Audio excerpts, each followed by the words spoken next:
says it's time for Georgio's celebrity check.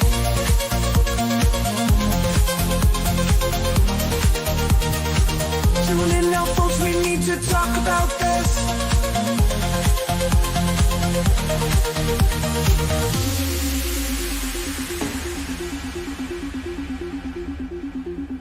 Tune in now, folks, we need to talk about this. Tune in now, folks, we need to talk about this. Georgio says it's time for Georgio's celebrity check.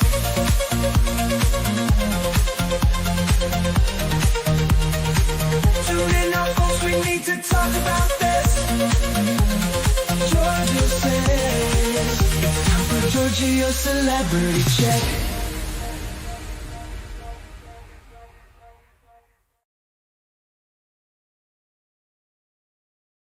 All right, everyone. Happy Monday. It is January 13th.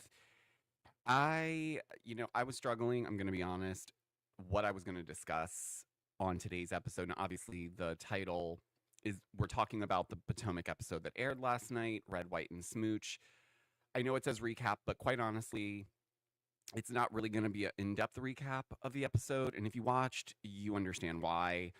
I've said this before. I'm over this franchise right now. It's getting harder and harder every week to watch, even though we're coming towards the tail end.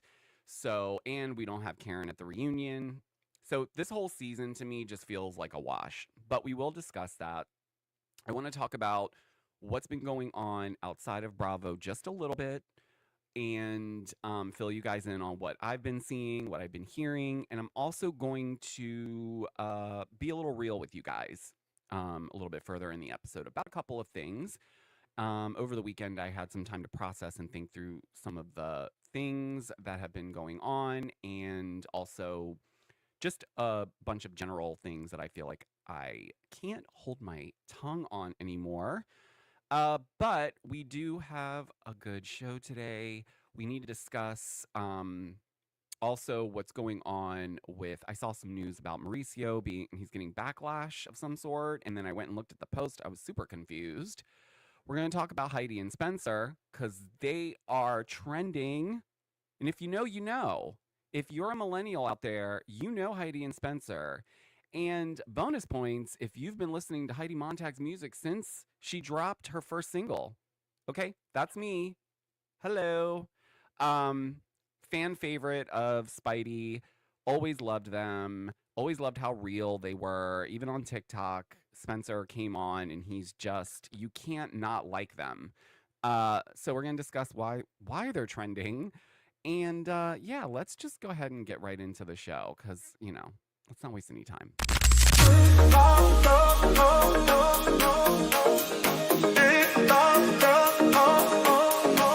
We need to talk about this. Every rumor, every twist on the Georgio Says podcast. We need to talk about So hit that play, stay in the know. Georgio's here to steal the show. On the Georgio Says podcast, we need to talk about this.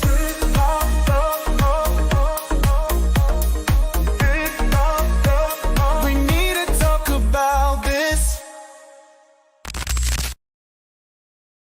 Yes, here we go. All right. So listen, I was going to reserve this real moment, if you will, as I mentioned at the top of this episode. I want to get some things off my chest. And this isn't going to be for everybody. So please, if it's not for you, then please don't take it personal. Something I'm noticing more and more lately is the picking and choosing of who we want to back no matter what. And then there's a select few that will unleash all of our opinions on and go full throttle. I'm saying that to say that it's happening in multiple areas, right? I'm listening to coverage from other peers that are in LA, that live in LA, who have been reporting on the fires since they started. And listen, me personally, I don't watch mainstream news anymore. This is not going to be a news live, don't worry, but I'm getting somewhere with this. But what's interesting to me is that people that are living in LA, whether it's on TikTok or people that are also content creators who are sharing their experience, right? I've seen a lot of commentary just in general around these horrific and devastating fires. And rather than people reaching out in support and listening and believing the people that live in Los Angeles, it's astounding actually. Um, they're they're being defensive, or they're trying to act smarter in the comments, like trying to educate people on how wildfires happen. Like, I'm pretty sure if someone lives in Los Angeles and has lived there for more than 5 years, okay, they kind of understand how all of that works, right? Wildfires are pretty prevalent there. Earthquakes are pretty prevalent there. So it's not like they don't know. But something felt different about this one. And even when I was watching people on TikTok discuss it, there was a lot of commentary because everyone had different views on what's going on. Then you have people calling out the governor and the mayor, and then everyone has their opinions around that. And it just feels like no one's allowed to have an issue with something or say this is devastational to me, because everyone is so jaded into not being empathetic towards certain people. So you see that a celebrity has posted pictures of their home that has been burned down. That's devastational. It's not about the size of the house. It's not about the items so much and how much they cost, but those are memories to those people, and they're human beings too. There's just a general attitude where, if because it's Los Angeles, people are now bringing in this religious aspect, and they're saying that these are the end times for sure, and the city of Los Angeles is evil, and this is why it's happening, and it's going all over the place for me. And so I'm segueing from that because that has been very annoying to read, because it feels like we're not coming together every time something happens. It seems like every time something happens, we split up into more groups and subgroups, and I just find that that's counterproductive. Secondly, if you've been following me, I have been discussing the Justin Baldoni Blake Lively situation. I haven't made it all of my content, but it is interesting to me, and I wanted to take a stab at covering it because I normally only obviously cover Bravo stuff, but I am expanding and I will be talking about other shows in 2025. I'm not going to stop talking about Bravo. That's my top passion, obviously, but I'm passionate about multiple other shows that are reality based, or movies, or trending topics. If I choose to talk about it, then that's what I'll do. But I also want to preface with saying that I will no longer be posting anything outside of Bravo on my Instagram, because it seems, at least from my experience, and I've talked to others, there's a drastically different audience on Instagram. And for whatever reason, they're not listening to what I'm actually pointing out. They just jump to their own conclusion, specifically with Blake, specifically with how I'm reporting or giving my angle on it. I wouldn't even say reporting on it, because I'm not covering it like some other content creators are, which, to be fair, they're covering it in a way that is easy to understand. And so I appreciate that. But from my standpoint, I am a natural storyteller. So I like to look at things from different angles, try to find where the connections can be, try to find context where there may not look like there is any, or that it could be missing, things like that. And I feel like more and more it's the reaction, at least on Instagram, has been not great in the coverage, which is interesting because on TikTok, it's a completely opposite situation. And even on here on YouTube, completely different. Guys are more critical thinkers. You utilize a little bit more logic and reality.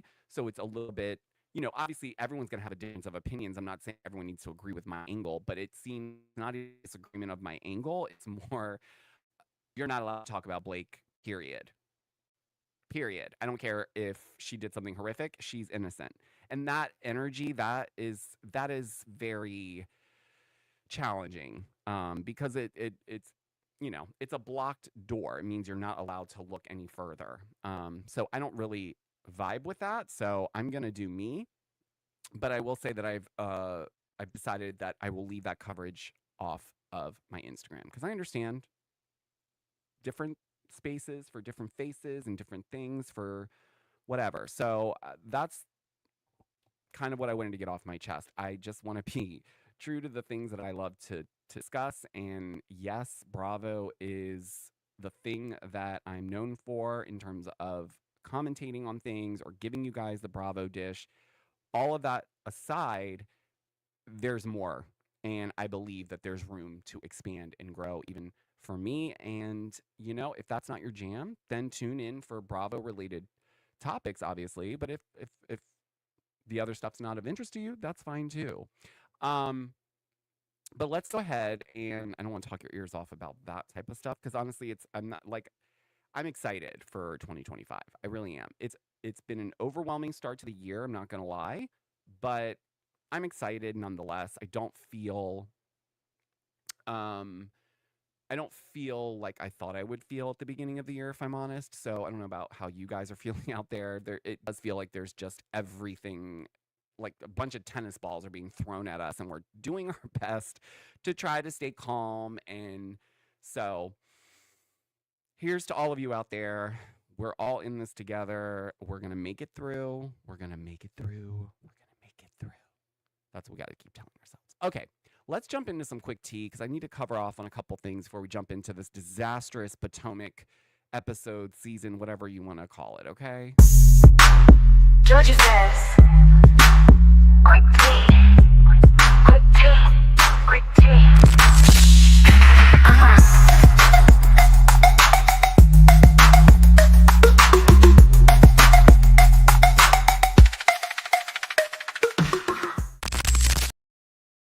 All right, guys, thank you for sticking with me. If you're in the live chat, please hit the like button. Subscribe if you're not subscribed.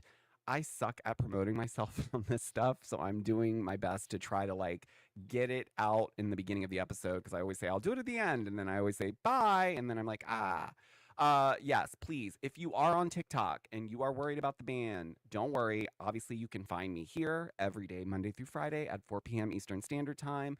I am throwing more love at my YouTube channel. That's going to be part of my expansion for 2025.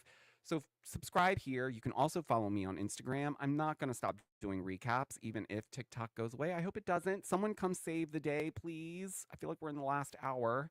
But nonetheless, it's going to be okay. I feel like we're going to get this. It's rocky, but we're going to figure it out. All right, let's jump in to a quick little angle that I came across yesterday, I believe. Yes, we're talking about it ends in court, or at least that's what we should be calling it, right? Okay. Thank you guys all for hitting like and joining me in the chat. If you're just joining, we are talking about Potomac, but I'm running through some quick news today. And we're going to start off with an angle that I came across yesterday when I was looking at an old interview that Justin did when he was promoting It Ends With Us, and he was discussing how he got into the role of playing Ryle. And I thought it was interesting from a couple angles, but one angle was I started to then think more about the types of acting, right? I'm not an actor. I've never been in a movie. I don't claim to understand movie production in the same way that I understand reality production because they are different, right? But understanding that there's different methods to acting, right? So there's method acting, which I have heard of before. I have heard some actors discuss this when they've been interviewed. And basically, method acting, if you're not familiar, is essentially if I were to play a character in a movie, right?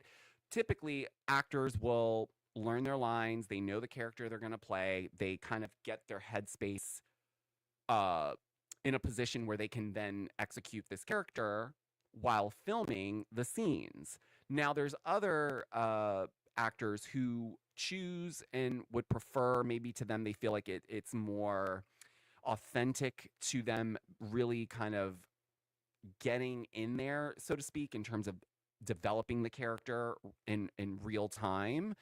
And that means even when the camera goes off, that actor is still in character. So meaning you could walk by them and they will respond and behave with you if they are that character in that situation. So hopefully that makes sense for you. Now, coincidentally, I went and reviewed some other press junket type things. I think this was from the actual premiere where Blake was answering a question about just her style of acting. And she explained that, for the longest time, she felt like she wasn't the type of actress that would be able to just take a script, get some wardrobe, throw it on, and then figure out who this character is going to be, right? She needs a producer. She needs to be produced in the scenes as it's filming because she needs that direction. She needs to understand if she's in the right spot, right? Whereas you have someone like Justin, who, and I will play you the clip so you guys can hear it for himself. But essentially, he talks about playing Ryle in the movie and using method acting and what he learned by doing so. And I thought it was really interesting. And when we come back, I'll discuss what my angle was on it. And Ryle's such a complex character. I didn't want to just jump in and out.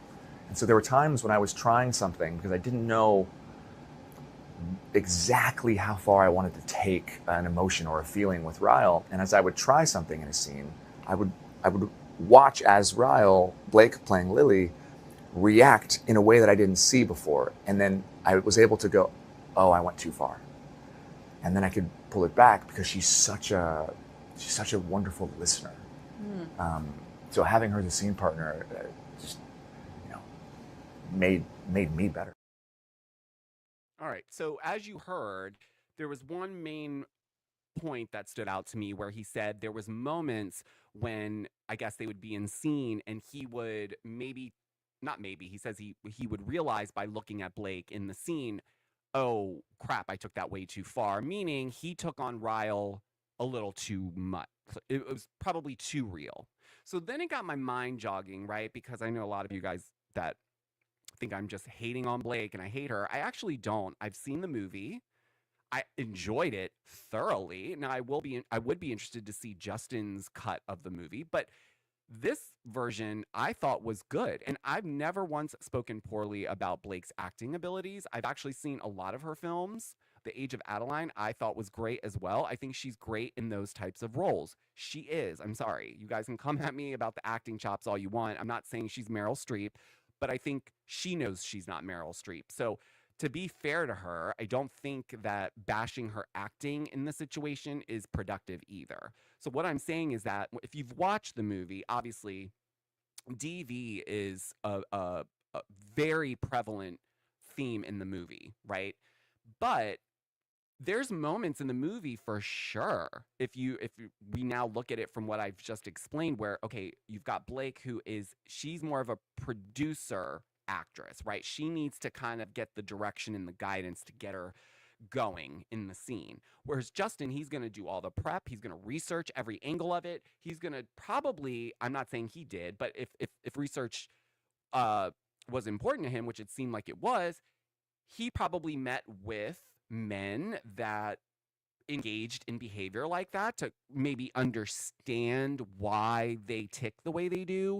So again, going back to him being an Aquarius, this is something we do. So if I'm going to take on something and make it something, in my mind, I see what it should look like.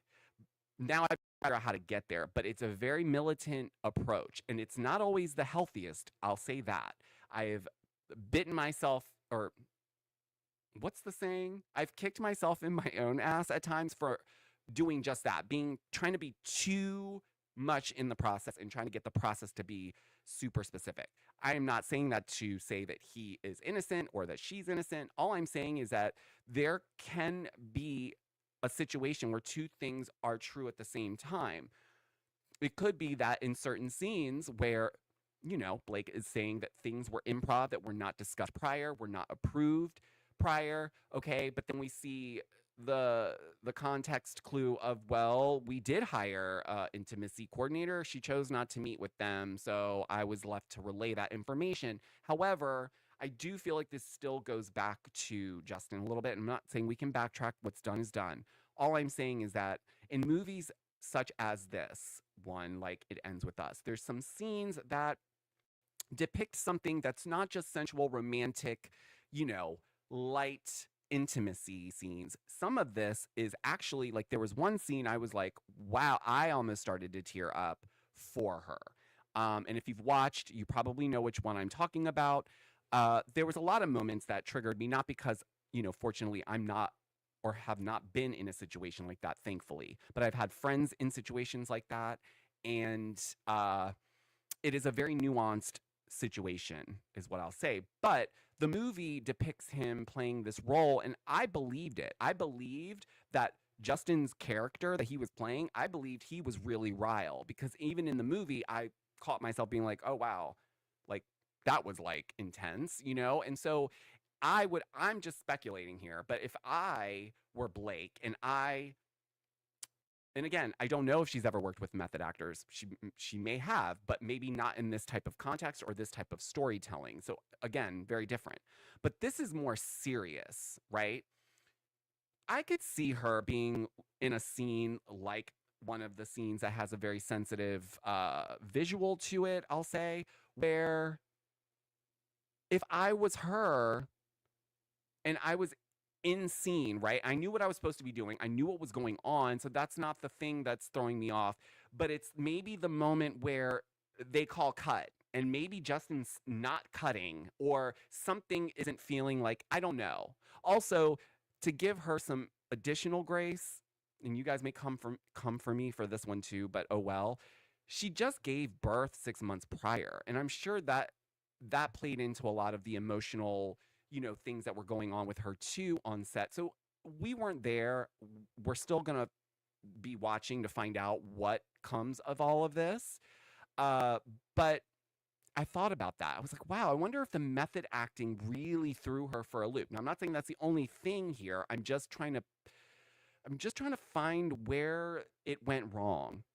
Was it he took method acting too seriously and he's walking around being Ryle all day, pissed off and throwing things? I don't know.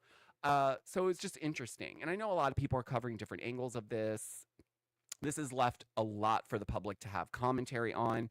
And to be fair, they made it very public. So they want us in the chat box discussing it. So yeah, that's what I wanted to update you guys on, at least on the it ends in court saga, okay? Because honestly, I do think it's an interesting point. I don't think that it proves anything, or maybe it does. I don't know. But I would imagine just trying to give Blake some grace here, because I feel like she is getting a lot of flack. And I'm not one to kick anyone when they're dealing with stuff. But at the same time, I don't think it's fair that we don't get to analyze anything on her side simply because she's Blake Lively. That's a bit like where I get lost in the weeds. And it almost makes me feel rebellious. Like I almost want to do more, not to go after her, but talk about it more. Because it just feels like no one's allowed to speak on what they're seeing or what they're reading or how they see things. And for others, it seems like it's perfectly okay. We do this in Housewives too. It's pretty much anywhere in entertainment. Everyone has their favorites. I get it, but yikes.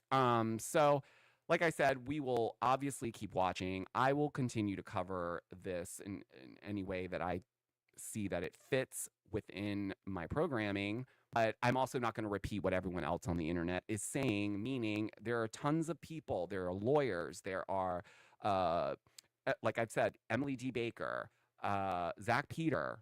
Those two, they can break down the law and understand it in such a great, easy, digestible way. So if you're looking for that type of coverage, absolutely go to their channels. They are absolutely amazing at breaking down this legal stuff. I am not a lawyer. I don't claim to be a lawyer. I'm a storyteller. So I'm looking for context clues to try to connect dots so I can try to piece the story together. That's a whole different ball game. But anyways, we need to move on. Because millennials unite. Millennials, we did it. Okay? We did it. If you don't know what I'm talking about, then A, you're not on TikTok, or B, you don't follow Spencer on Instagram because he's been posting every 2 seconds. And if you've been following this, obviously, Spencer was very vocal when these fires started. Him and Heidi unfortunately lost their home. They actually watched their house burn down through their Ring cameras. Spencer has been ride or die for Heidi since The Hills, okay? If you watched The Hills and you knew just how much those two were despised in media, okay? You couldn't say Spidey without it being something negative right after it. But Spencer consistently has always always had his wife's back. And this time, there's just something different about this time. He's always had her back. He always supports her. He is Heidi's biggest cheerleader. Okay, love that for them. I love that she's such a good mom to her kids. She's so involved, but she can still go have fun with music and play sexy Heidi, but then go to Marshall's and buy stuff and be honest. Like when Spencer's like, yeah, I over splurged. I spent way beyond my means. And guess what? All the ground. Like, yeah, he's going through it. And we're watching this all unfold, but we're here supporting him. And guys, we got Heidi Montag's music up to #1 on the US iTunes charts. Okay, that's huge. I've been listening to Heidi since Heidi first dropped Body Language. If you know, you know. Body Language was a bop. It still is a bop. I'll Do It is a bop. That whole album, Superficial, if you've not listened to it, I used to get made fun of, by the way, when I would bop around to these like Brooke Hogan albums and Heidi Montag's and I loved all my pop girlies. I didn't care how big or small. If you had a bop, I had my earphones in. I was listening. I was supporting. Superficial, I had the CD. I downloaded it. It's still on my Spotify playlist. Okay. So every millennial was streaming her music, buying merch, doing whatever they needed to do. And I love it. And this is a really good point that stood out to me. This is what can happen when people unify and mobilize. So if we can all get Heidi and her music to #1, imagine what we could do in other areas. So shout out to Heidi and Spencer. Keep doing what you're doing. Also, Spencer has said he is going to be suing California because he feels like things are not adding up. The math is not mathing, and he's not being silent about it. And you know what? We got to listen to the folks that are actually living in it. Okay. So for everyone that doesn't live there, that may be a weather nerd or understands science and wants to try to explain this from the point of view to make people feel gaslit, like they're not seeing what they're seeing, to me is a bigger problem. We need to listen to the people that are actually there. And if they're saying that they're having questions or that they're having issues, then we need to listen. We need to listen and we need to help where we can. So much so that I know a lot of people are putting together great lists where you can go donate, where you can make an impact. I know Bethany.com, you can go and donate there. Shout out to Bethany, who is always on the ground, one of the first on the ground, ready to go, handing out those cash cards, getting people what they need now. If you go to my Instagram, go to my stories, there is a list to a Google Sheets that has all the families that have been displaced that need your help. So you can go to my Instagram, go to my stories. The link is in there. Please share it. We need to listen right now, and we need to not tell people what they're seeing or what's happening rather than just support, be there, because obviously we don't understand what that's really like. It's devastating for sure, but we really don't know what that devastation really looks like or feels like. So I'm holding space for that, but I don't like the banter that we're not showing empathy even to the rich people because they can just go buy another house. I don't think that's really the vibe for 2025. But speaking of the fires, someone who I thought was just trying to be a good citizen and help people in need, because I think it was yesterday, the day before, I saw Gina and Travis from Real Housewives of Orange County. They were donating their services as realtors to help people that have lost their homes. Mauricio made an Instagram post, very similar, okay, tagging the agency saying, we're here to help. We're here to do what we can do. He got backlash for it. I'm confused. I don't get it, guys. Why are we back? What's wrong with him saying that he can help people find homes? I don't believe he's charging them the service fee or whatever the cost would be. I think that's the point, because that's what Gina and Travis were saying. Like, we're donating that time because that's the way we can help. And so I think if he's got this big, massive real estate agency and he's offering his service, he lives in Los Angeles. So, hello? it's just weird to me. It's like the articles and the things that people are pissed off about, and then I go and read it. I'm like, why are you guys upset about this? He's literally trying to help. So, do you think people in need are going to care if it comes from Mauricio or a Gina and Trap? No, they're in a time where they need support. So if he's able to utilize his resources to help people find homes, I don't think he meant that only to his millionaire friends, by the way. I think he meant that in general.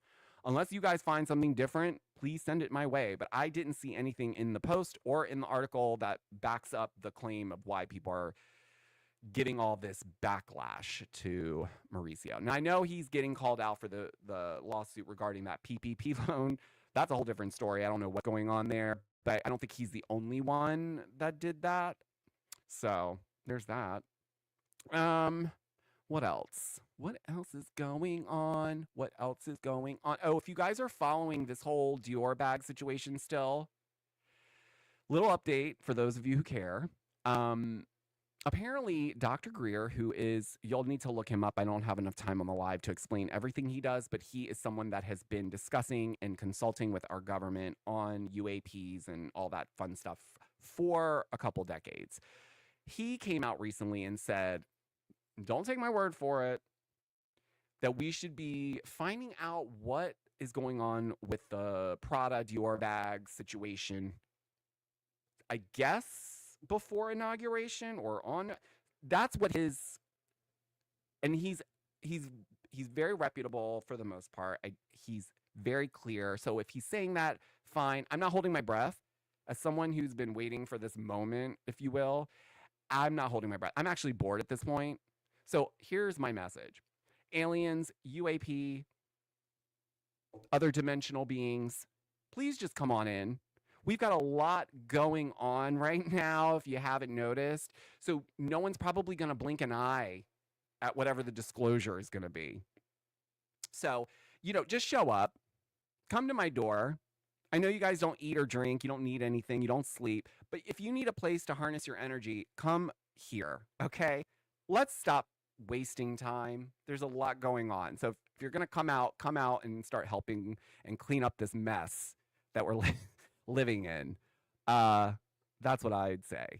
But we'll see. We will see. Okay, let's get into this ridiculous episode of Real Housewives of Potomac, because what even is this? This episode in particular, I just felt like I was watching a completely different show. It's time for Georgio's Real Housewives episode recap.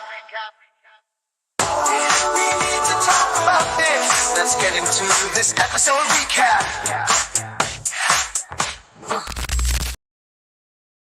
Oh man, that little intro gets me each time. Right. Potomac. Red, White, and Smooch. Now, I said at the top of this episode, I'm not recapping this whole episode because, quite frankly, there was only 3 things that actually happened that were worth, well, I don't want to say they were worth talking about. It was the only thing that I could come up to talk about, and it wasn't great, okay? First of all, can we like stop for a second with bringing these storylines to the show? Mia. First of all, I'm done with Mia. I don't really say this, but Mia is not aspirational. She's not on any level. I don't mean that financially. People can be aspirational for different things. There's nothing aspirational there for me. I don't care if you're a Mia fan. Wonderful. I don't know her personally. I'm sure she's great. But on the show, it's trash box. It's trash box. It's too much. I get it. We can have a little fun here and there, sprinkle it in. We all have those moments. But this episode just felt like I was watching Girls Gone Wild.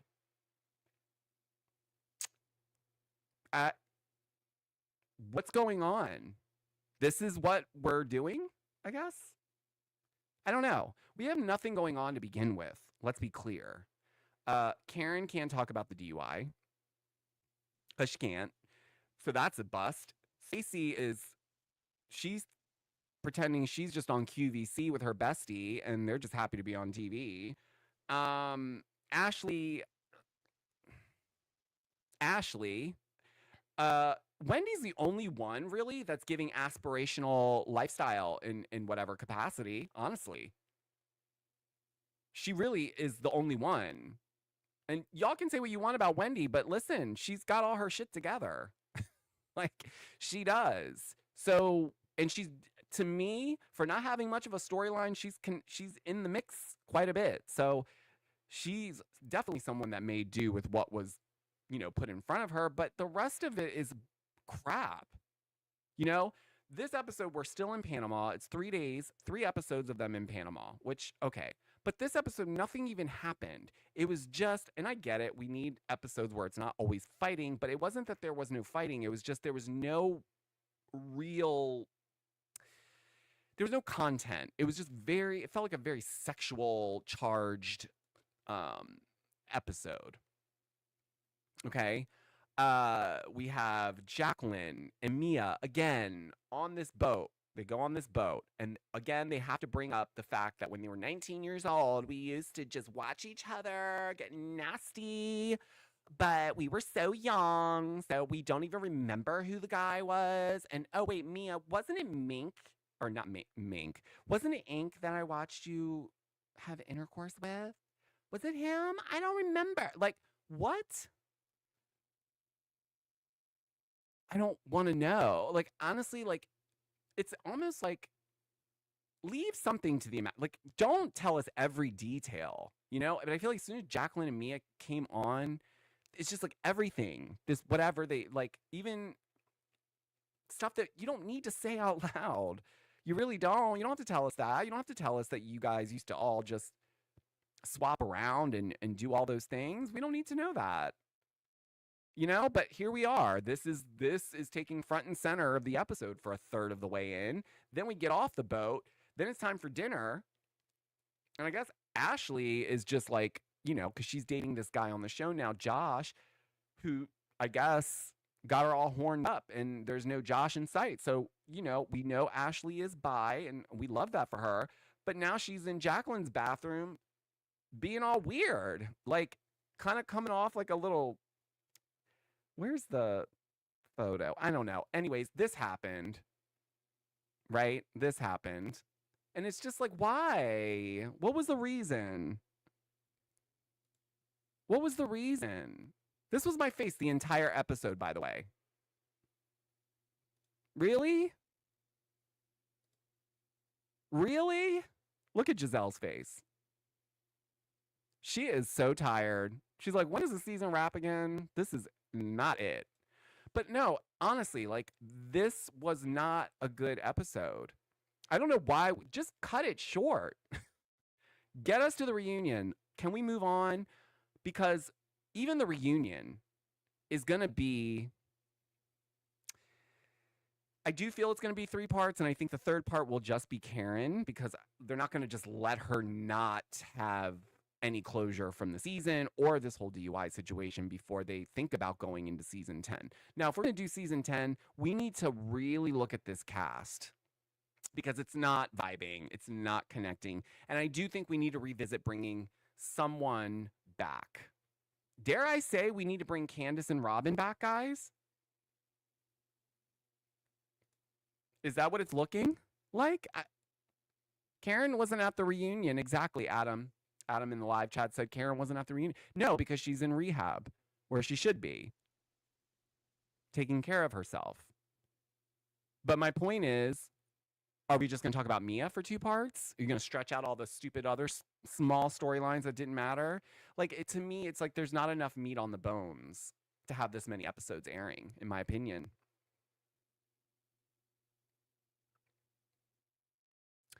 Jeffrey says, maybe Robin will revive herself on Traitors like Phaedra did.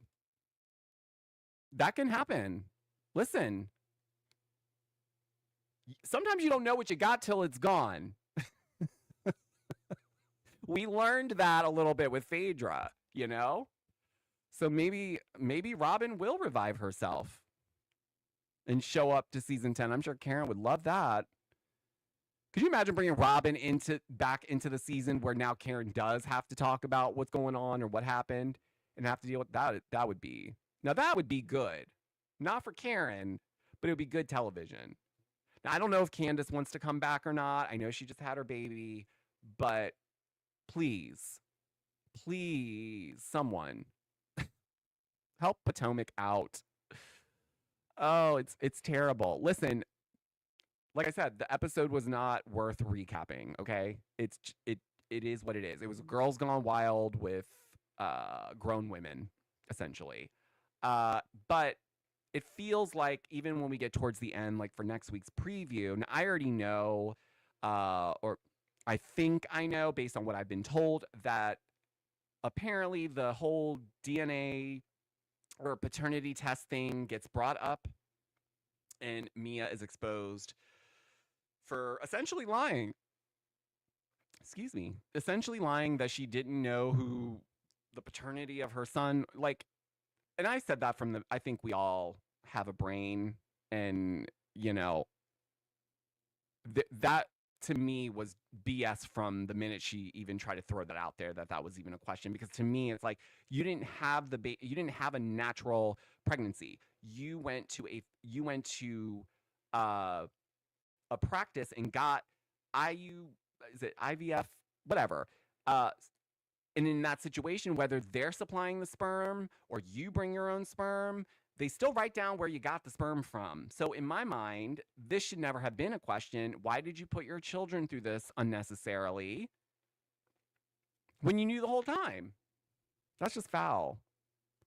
But you want to make out with your friend and then talk about your sexcapades from when you were 19. It's like, it's almost like they didn't get out of that like phase of life. Like they got stunted there. That's what it feels like. It feels like, yes, they're grown women. Yes, they have kids and they have all this life. But when you talk to them, or when you watch them on the show, rather, it's very much like 19-year-old, like juvenile, just very juvenile. The way they fight, the way that they pick at things, it's all just, it's annoying me, among other things that are annoying me.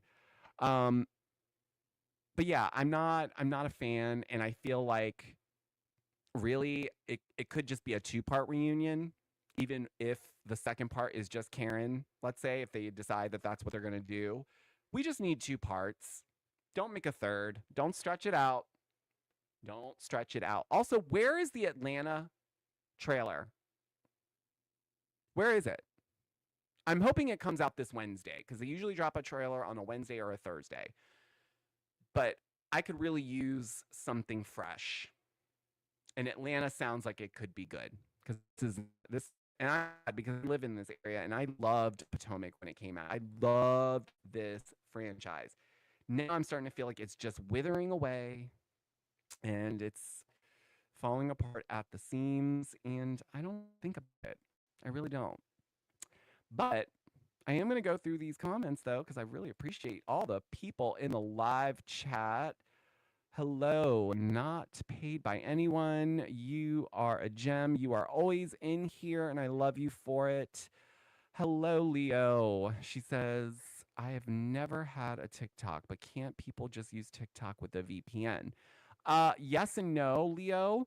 I think the issue lies in that eventually that could get interrupted. I'm sure you can.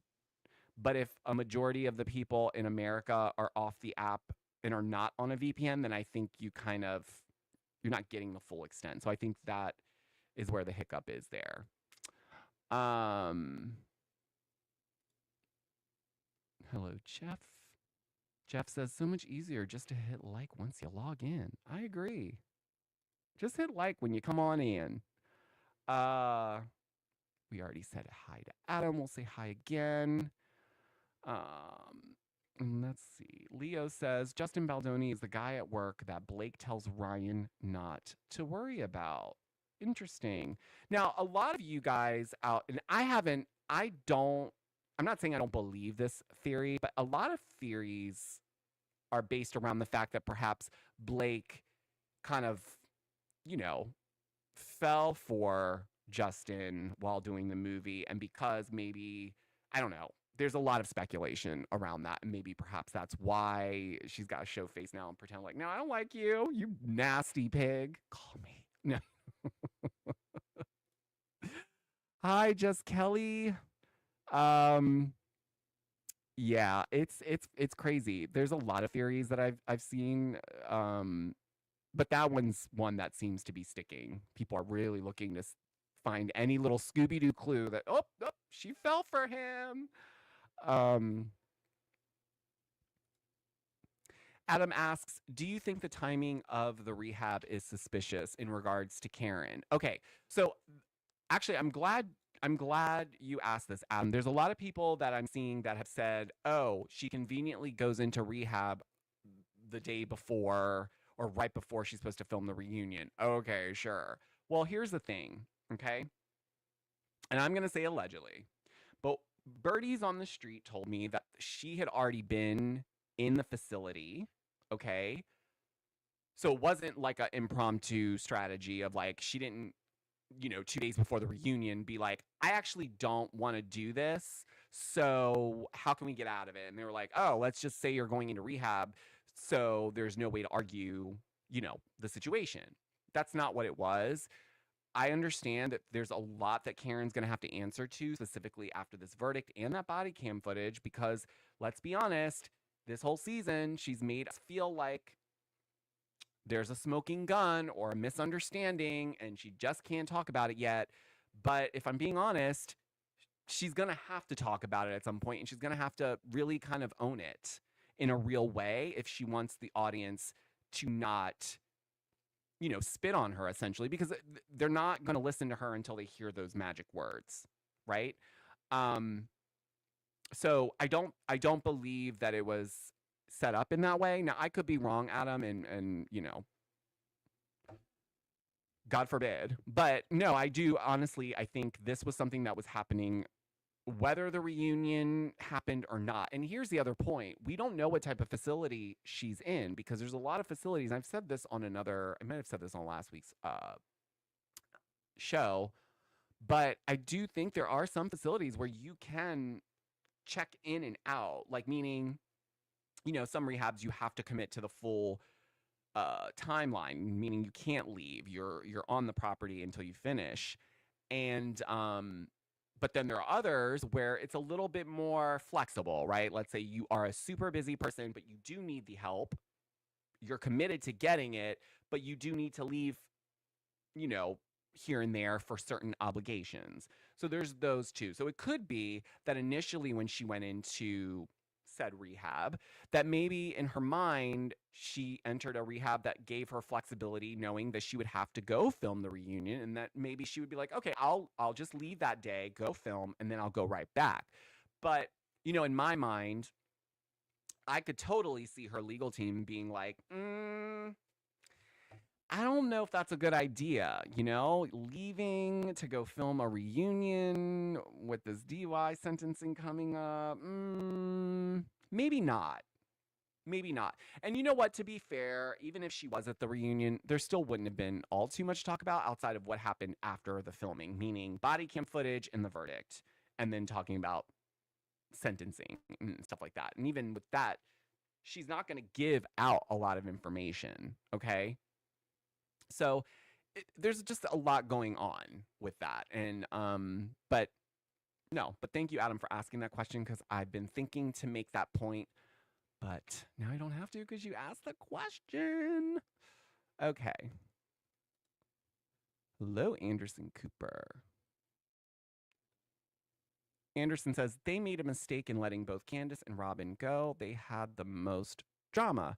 Listen, I was really sad to see Candace go. I did think Robin needed to take a step back. She didn't feel like she wanted to give up much. There wasn't a lot of accountability. It almost felt like she wanted to dodge this whole mistress thing. And you know what? It is what it is. But she is now on Traitors, so things can change. We saw what it did for Phaedra. I mean, she got booked and busy. She was on Married to Medicine. They brought her back on Atlanta. She was on Dancing with the Stars. I mean, Traitors could be the place to go if you're trying to revamp yourself. I'm just saying. Maybe Karen needs to go on there. Seriously. Okay. Let's see. Did I miss anybody in the chat? No. Well, I think that's where I'm going to leave it for you guys today. doesn't need to be an hour. Why hold you guys up here? I mean, I don't want to keep repeating myself, but I do appreciate you guys joining me today in the chat. If you haven't already, hit that like button. If you're not subscribed, please subscribe. Follow me on Instagram. Don't worry if TikTok goes away and you're on TikTok. You can find me here on YouTube. You can find me on Instagram. I will be on whatever the next platform is, okay? One funny note I want to leave you guys with is, speaking of the TikTok ban and the whole situation, because I know Supreme Court met again today to discuss it further and come to hopefully what will be a decision that leaves TikTok with us, but we'll wait and see. Allegedly on Wednesday, I think we're supposed to get some opinions from the Supreme Court on the matter, but don't hold your breath there. But what I do want to say is, what's really funny, you guys, is the whole argument around why they wanted to ban TikTok essentially was because of a national security threat and our data and all this. So do you know what's happened now? It's really funny. If you're on TikTok, you probably have already seen it, but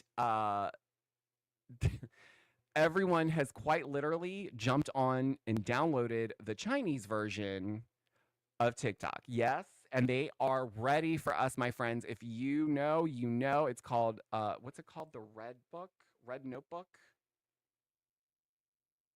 I can't say it in Mandarin, so I'm not even going to try. But the app is quickly being translated into English because they are welcoming what they're calling TikTok refugees. Yes. I am on the app. I will probably post the name of the app down below if you're interested in downloading it. Listen, to just be real though, it's funny. It is trending. I think it's #1. Which says a lot about us as Americans when we talk about our data and all that stuff. We're clearly ready to sell our souls to China just to be able to have access to our FYP page. So if that doesn't send a clear message to our government, I don't know what will. But it's not to say that if TikTok's up for ban, that doesn't mean that this the Chinese version, although is available to us to download and use right now, won't mean that that won't also go away at some point if they decide to do away with TikTok. But I did think it was really funny that that was the approach. No one's jumping over to Meta. In fact, I'm seeing a lot of people deleting their Meta accounts as way of protest on this situation. But anyways, for all of you out there that are not on TikTok and don't know what I'm talking about, don't worry about it. I'm on YouTube Monday through Friday, 4 p.m. Eastern Standard Time. Please join me if you can. If you can't, you can always catch the replay on my YouTube channel. If you're an audio listener, thank you so much. If you wouldn't mind leaving a 5-star review on the Georgio Says podcast, wherever you're listening, that would be absolutely fantastical, and I'll love you for the rest of your life. But also thank you to all of you who are giving me great reviews. I love you. I know not everyone has the time to write a review, so if you do, I really, really love you. So yes.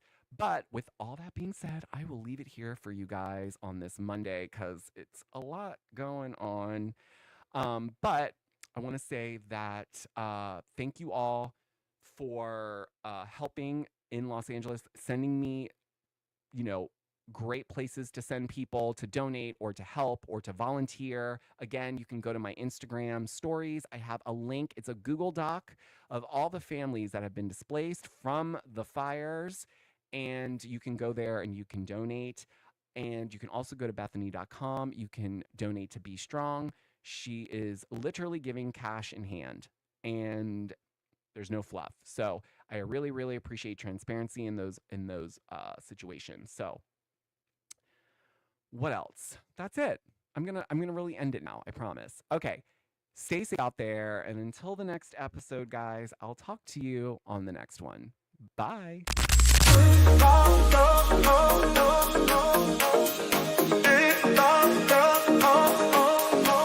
We need to talk about this. Every rumor, every twist on the Georgio Says podcast. We need to talk about. So hit that play, stay in the know. Georgio's here to steal the show on the Georgio Says podcast. We need to talk about this.